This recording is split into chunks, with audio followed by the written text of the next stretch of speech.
Le président Taye Asselassie a souligné qu'une énergie fiable et durable est essentielle à la croissance des chaînes de valeur régionales.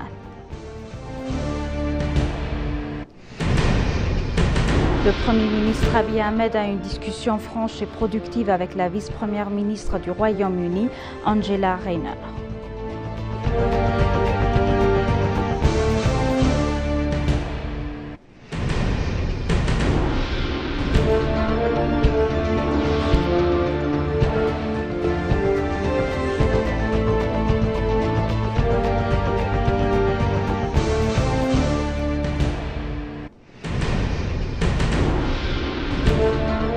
Bienvenue chers téléspectateurs, c'est Aline Tebaro avec le journal du 18 février 2025. S'exprimant à l'ouverture du 8e Forum des affaires africaines, le président Taye Asselassie a également souligné la nécessité de renforcer la chaîne de valeur durable pour réduire la dépendance de l'Afrique à l'égard du commerce d'importation.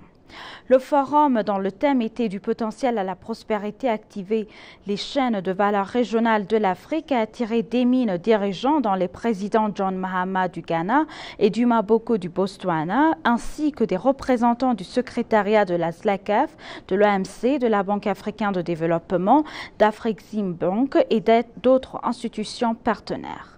Il a souligné que le renforcement des chaînes de valeur régionales est crucial pour la participation significative de l'Afrique à l'économie mondiale et sa capacité à façonner son avenir. Taye a en outre souligné qu'une énergie fiable et abordable est essentielle à la croissance des chaînes de valeur régionales. Le président du Cité des investissements de l'Éthiopie dans les ressources énergétiques telles que le grand barrage de la renaissance éthiopienne hydroélectrique du Koïcha, qui contribue à la sécurité énergétique régionale et la croissance industrielle grâce au pôle énergétique de l'Afrique de l'Est.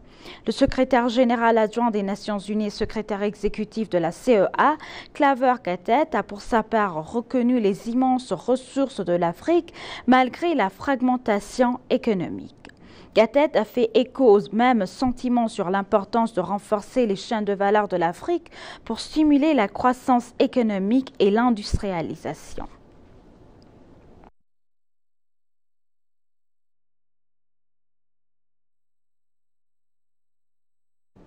Le Premier ministre Abiy Ahmed a eu une discussion franche et productive avec la vice-première ministre du Royaume-Uni, Angela Rayner, sur des questions bilatérales et multilatérales essentielles. Dans un message publié sur les réseaux sociaux, le Premier ministre a révélé que l'Éthiopie et le Royaume-Uni partagent une longue histoire et des liens profonds et que sa visite renforce encore cette relation. Aujourd'hui, j'ai eu une discussion franche et productive avec Angela Rayner, vice-premier ministre du Royaume-Uni, sur des questions bilatérales et multilatérales clés, a déclaré le Premier ministre. Il a ajouté que l'avenir notre partenariat continuera d'évoluer allant au-delà de la politique et de la diplomatie pour inclure une plus grande collaboration commerciale et économique.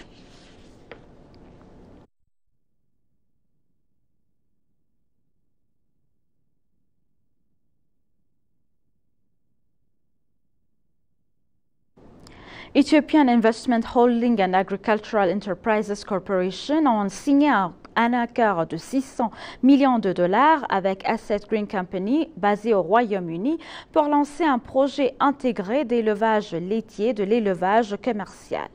La cérémonie de signature s'est déroulée en présence du vice-premier ministre de la République fédérale d'Éthiopie, Tamasgen Teruna, et de la vice-première ministre du Royaume-Uni, Angela Rayner.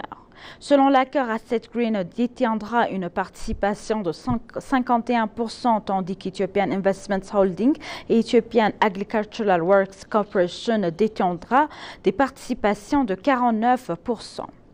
Le ministre de l'Agriculture, Girma Amanti, a déclaré qu'à l'heure actuelle, le projet apportera des avantages considérables à la modernisation de l'agriculture et au transfert des connaissances technologiques aux agriculteurs, et nous ferons notre part pour assurer son succès. Brooke Taye, PDG d'Ethiopian Investments Holding, a déclaré qu'il travaillerait à la mise en œuvre efficace de l'accord. Albert Frischlanger, directeur des investissements d'Asset Green, a déclaré que l'accord permettra la mise en œuvre d'un projet massif de développement laitier en Afrique. Il a expliqué que l'objectif de l'accord est de construire un meilleur système agricole en utilisant des technologies qui augmentent la productivité, l'efficacité et la durabilité.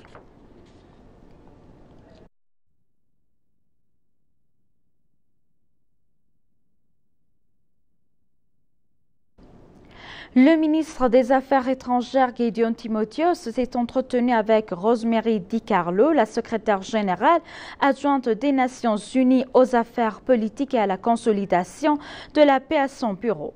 Le ministre l'a informé des questions nationales et régionales d'actualité. Il a mentionné que le processus de dialogue national progresse bien et que le public le suit de près et le soutient.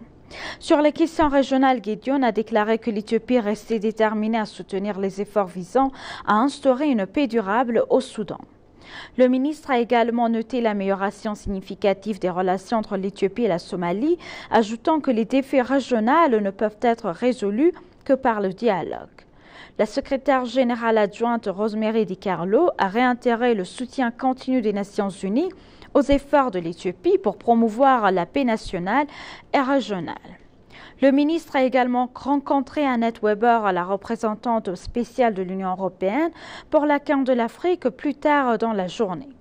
Selon le ministère des Affaires étrangères, les discussions ont porté des questions régionales d'intérêt mutuel.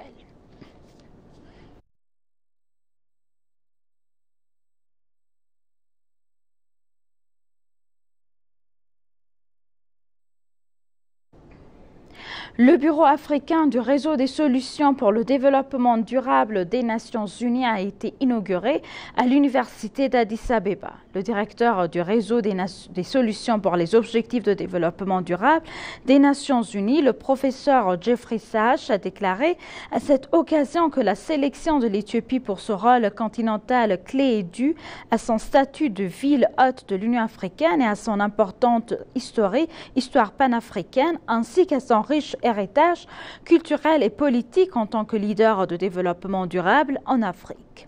Il a également cité la réputation de l'Université d'Addis-Abeba pour ses recherches percutantes et sa collaboration avec l'Union africaine et les organisations internationales. Selon le professeur Sachs, les jeunes Éthiopiens sont désireux et déterminés à favoriser un changement transformateur dans leur pays en posant des bases d'un développement et d'une croissance durable. De son côté, le président par intérim de l'Université d'Addis-Abeba, Samuel Kefle, a souligné les antécédents de l'université dans la gestion de responsabilités continentales similaires dans le passé et a exprimé sa confiance dans sa capacité à répondre efficacement aux exigences de ce nouveau rôle.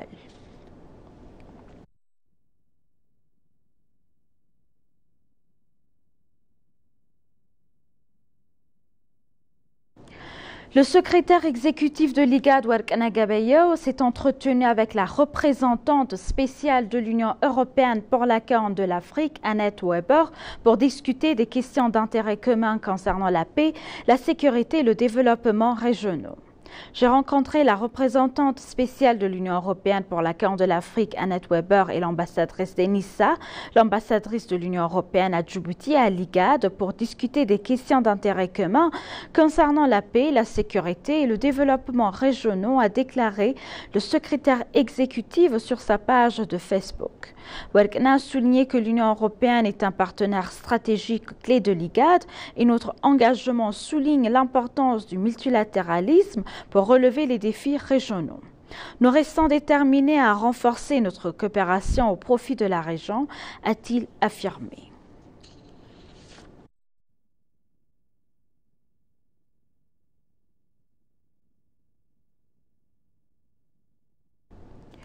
Le ministre du Commerce et de l'Intégration régionale, Kassa Ngofé, s'est entretenu avec la directrice générale de l'Organisation mondiale du commerce, Ngozi Okonjo-Iweala, à Addis-Abeba. Dans un exposé qu'il a donné aux médias à la suite de son entretien avec la directrice générale de l'OMC, Kassagne a déclaré que nous avons récemment créé une unité d'adhésion à l'OMC composée d'experts hautement qualifiés pour soutenir nos négociations d'adhésion. Il a révélé que le ministère est prêt à finaliser le processus d'adhésion à l'OMC d'ici 2026. Le ministre a remercié la directrice générale et son équipe pour leur engagement et leur soutien technique sont réservés au processus d'adhésion de l'Éthiopie à l'OMC. Le processus d'adhésion de l'Éthiopie à l'OMC est en cours depuis 2003.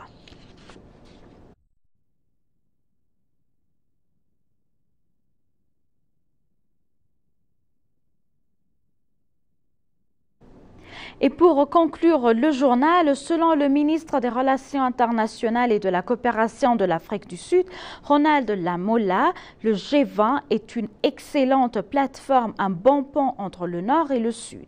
En tant que président du G20 pour cette année, l'Afrique du Sud placera l'agenda du développement de l'Afrique, du financement du changement climatique et de divers développements. Le leadership de l'Afrique du Sud se concentrera sur la réalisation de l'équilibre et de l'égalité dans l'économie mondiale et le développement durable, a-t-il ajouté.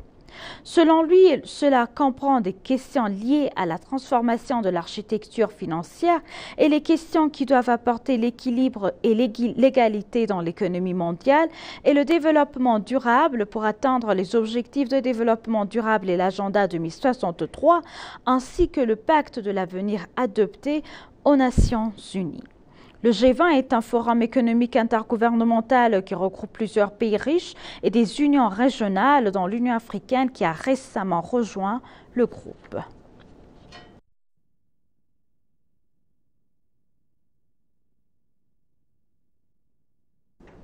Chers téléspectateurs, nous vous rappelons les titres principaux. Le président Taye Atselassie a en outre souligné qu'une énergie fiable et abordable est essentielle à la croissance des chaînes de valeur régionales. Le Premier ministre Abiy Ahmed a eu une discussion franche et productive avec la vice-première ministre du Royaume-Uni, Angela Rayner. Merci chers téléspectateurs, c'est la fin du journal. C'était Aline Taibaro avec le journal. Restez avec nous avec le reste des programmes. Bonne journée.